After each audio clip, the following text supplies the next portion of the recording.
Shalom. Shalom. Selamat kita berjumpa lagi dalam ibadah minggu bulan keluarga, minggu terakhir pada pagi hari ini. Bapak Mama, saudara-saudara yang saya kasih di dalam Tuhan,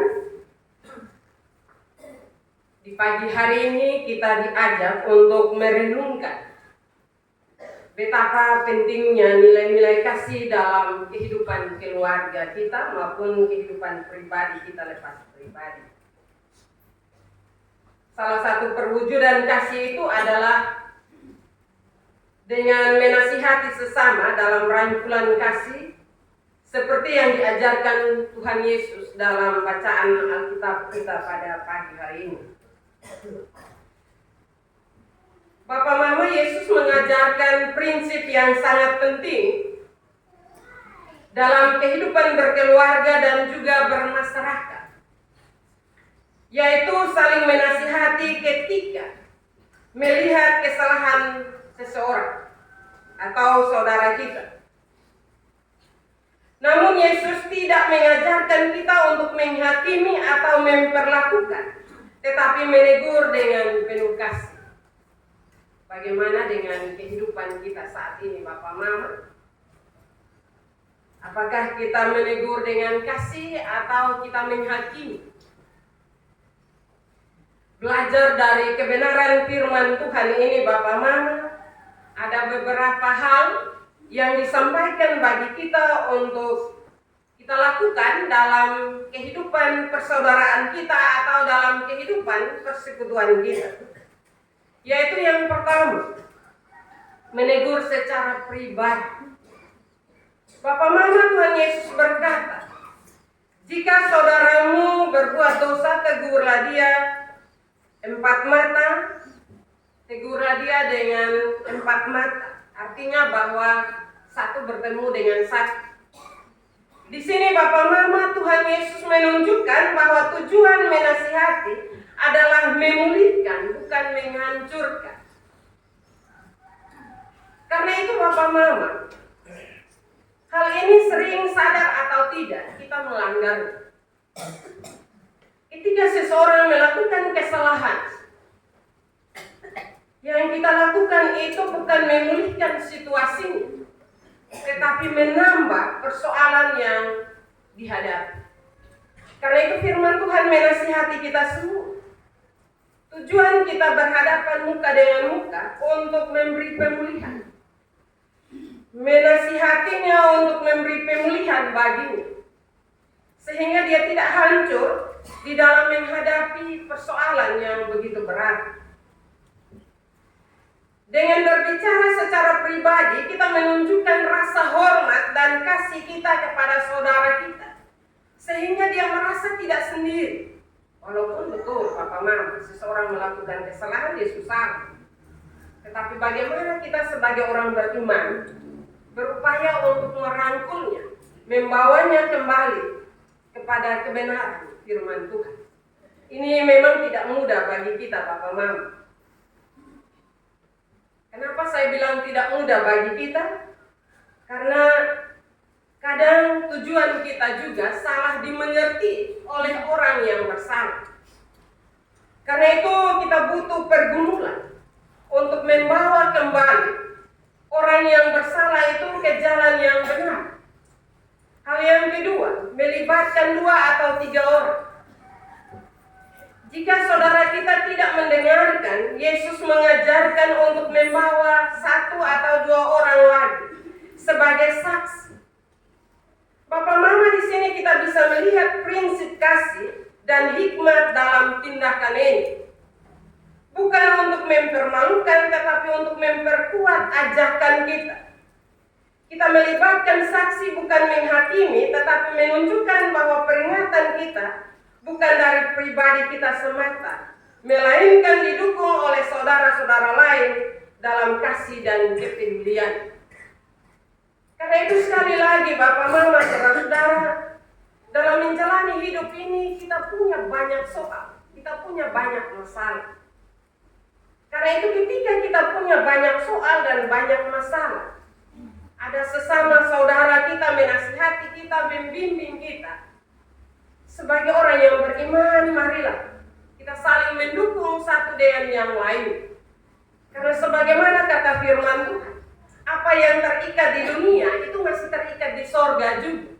Apa yang kita lepaskan di dunia itu akan terlepas di sorga. Karena itu Bapak Mama, sekali lagi dalam berbagai pergumulan dan persoalan hidup keluarga, janganlah kita mengeraskan hati kita.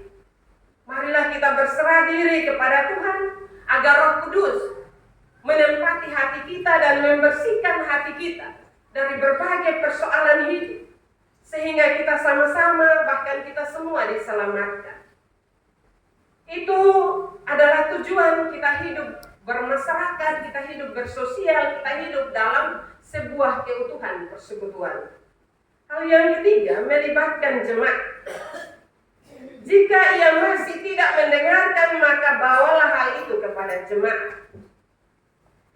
Dalam konteks keluarga, hal ini bisa diartikan bahwa kita melibatkan seluruh keluarga atau komunitas gereja dalam mendukung dan mendoakan, serta menunjukkan bahwa kasih yang kita berikan adalah kasih yang berasal dari Tuhan, yang ingin setiap kita hidup dalam kebenaran. Bapak Mama, tetapi kalau sampai ini soal, orang tidak berpikir lagi kasih. Benar, toh Bapak Mama? Ketika seseorang punya soal dan dibawa di hadapan jemaat, orang akan merasa bahwa persoalannya terlalu rumit dan dia sudah dipermalukan, dan seterusnya dia akan menjauh. Karena itu Bapak Mama, saudara-saudara yang saya kasih dalam Tuhan, untuk melibatkan jemaat dalam hal ini, saya mau mengatakan bahwa marilah ketika kita semua mendengar seseorang punya persoalan, marilah tanggung jawab kita. Mungkin kita tidak sampai duduk dan memberi nasihat bagi orang yang bermasalah, tetapi duduklah dan mendoakan orang tersebut. Itu merupakan tanggung jawab kita bersama, sehingga kita tidak membiarkan orang terus dalam masalah dan hanya kita membicarakan soalnya, tetapi justru tanggung jawab kita adalah berdoa. Tuhan, jamah orang ini supaya hidupnya kembali baik, dan doa-doa yang baik marilah kita panjatkan kepada Tuhan. Itu adalah tanggung jawab kita sebagai bagian dari persekutuan jemaat Tuhan. Persekutuan dari jemaat di mana kita bersekutu untuk memuliakan nama Tuhan. Hal yang keempat, Bapak Mama, kenapa kita perlu menasihati dengan kasih? Dalam kehidupan keluarga, kasih menjadi dasar yang sangat kuat. Ketika kita menegur atau menasihati dalam kasih, kita tidak sedang mempermalukan atau menghukum, melainkan berharap agar saudara kita kembali ke jalan yang benar.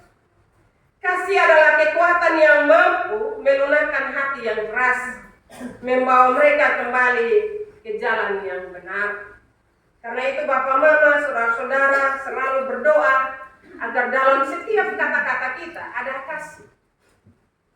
Kadang dalam kata-kata kita tidak ada kasih, yang ada adalah kemarahan dan kebencian.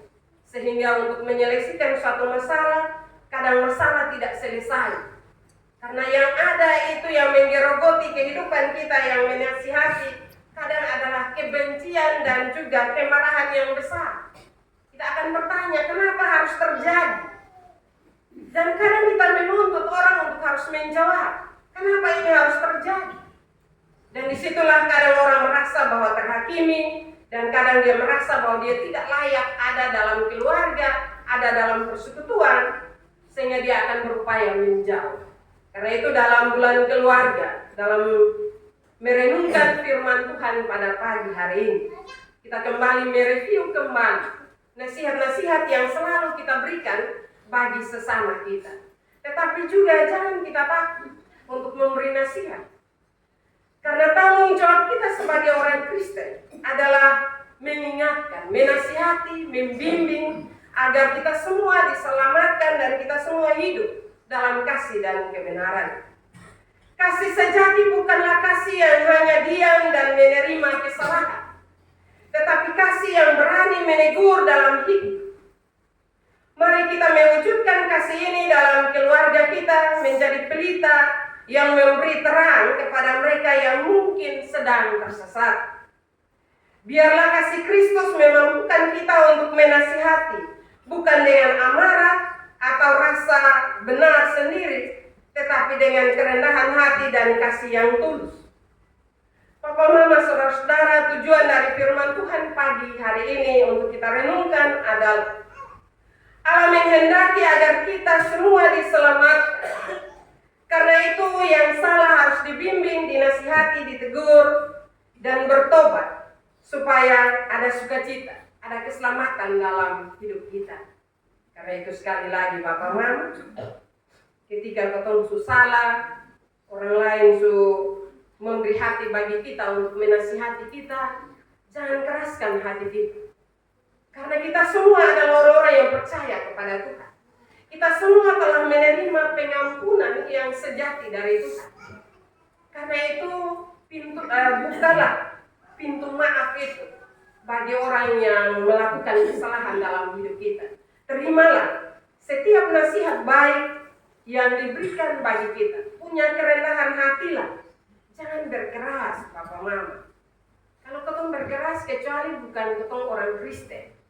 Tapi kalau ketemu orang Kristen, orang su datang, su bawa diri, su merendahkan hati lagi, baru ketemu sama lihat ini orang pemuka, ketemu bilang 7 turunan.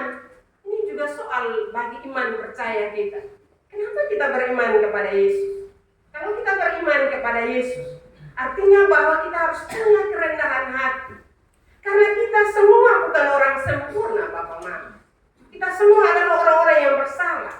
Dan pasti dalam pribadi kita, dalam menjalani hidup ini, masih ada kesalahan-kesalahan yang kita lakukan. Mungkin hari ini orang lain punya kesalahan. Tapi sadar atau tidak, satu saat pasti kita juga punya salah. Karena itu marilah, dengan mendengar kebenaran firman Tuhan ini, terimalah setiap nasihat baik yang diberikan oleh sesama bagi kita, dan mari kita saling memaafkan satu dengan yang lainnya, sehingga hidup damai sejahtera, sukacita itu ada dalam kehidupan kita. Papa Mama, Allah memakai kita semua sebagai orang percaya untuk saling menasihati, saling menegur demi keselamatan kita sesama sebagai orang percaya. Karena itu, kalau dosa itu dibiarkan, maka akan mendatangkan hukuman dalam kehidupan kita, supaya dosa tidak menghukum kita dan membawa kita kepada hal yang tidak menguntungkan iman percaya kita kepada Yesus Kristus. Maka marilah kita belajar untuk meninggalkan dosa-dosa kita. Firman Tuhan ayat yang terakhir di situ dikatakan, sebab di mana 2 atau 3 orang berkumpul dalam namaku, di situ aku ada di tengah-tengah mereka. Karena itu marilah, apapun kesalahan kita, kalau Bapak yang bersalah, tanggung jawab Mama dengan anak berlutut dan mendoakan. Dan sebaliknya Mama yang salah, anak dengan Bapak berdoa. Dan kalau anak-anak yang salah, jangan hanya kita sebagai orang tua kutuk terus, tetapi berlututlah dan mendoakan anak-anak kita, menasihati mereka, membimbing mereka ke jalan yang benar, sehingga kehidupan keluarga kita menjadi kehidupan keluarga yang harmonis dan menjadi kehidupan keluarga yang Tuhan perintahkan berkat-berkat dalam setiap keluarga untuk kita menikmatinya. Firman Tuhan memberkati kita pada pagi hari ini. Amin.